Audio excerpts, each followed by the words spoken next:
ShivaPurana, Rudra Samhita, Sati.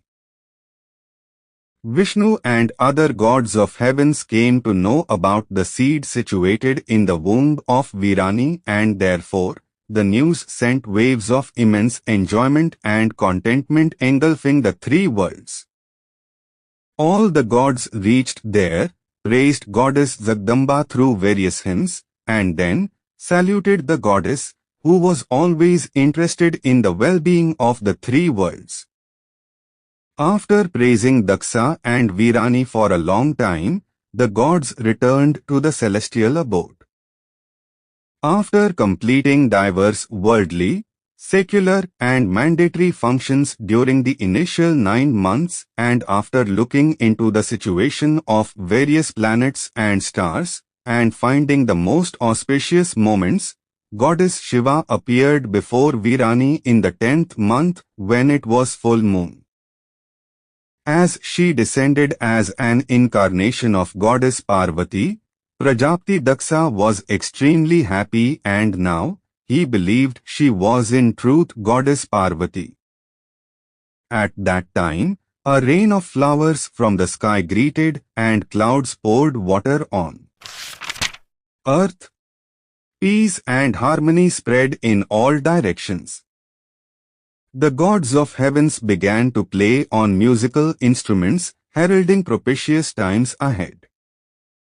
The sacred fires of yajnas lying dormant abruptly caught fire, and it signaled happy period.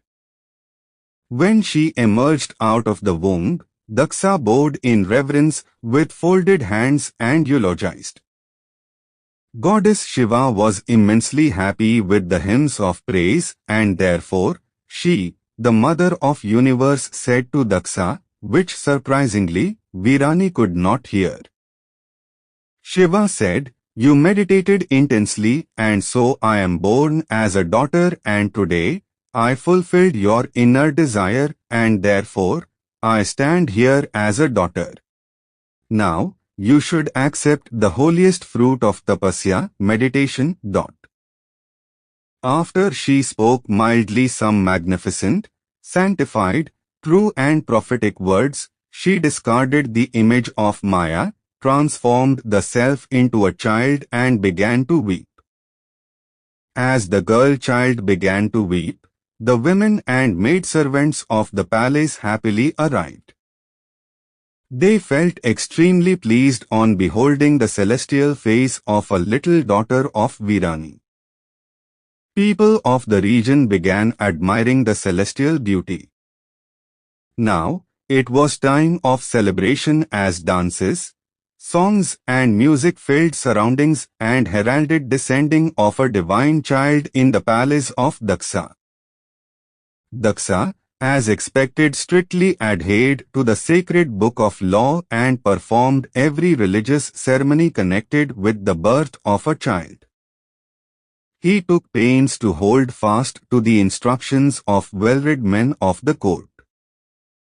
He offered wealth and expensive offerings to Brahmins. Times of delight and pleasure permeated the entire kingdom as the embodiment of dignified virtues arrived. He named her Uma. Daksa and the queens also gave many other names, which proved favorable for the created beings, as she was the destroyer of sufferings and pains. As she grew up, her mind and heart filled with the memory of Lord Shiva proved blissful, and at the same time, she knew the divine purpose for which she had arrived in the house of Prajapati Daksa and Virani. Destruction of evil and sins was the chief motive and purpose of incarnation, for the Supreme Lord wanted to establish laws of dharma in the three worlds so that created beings live happily and peacefully. Please subscribe our channel for more videos.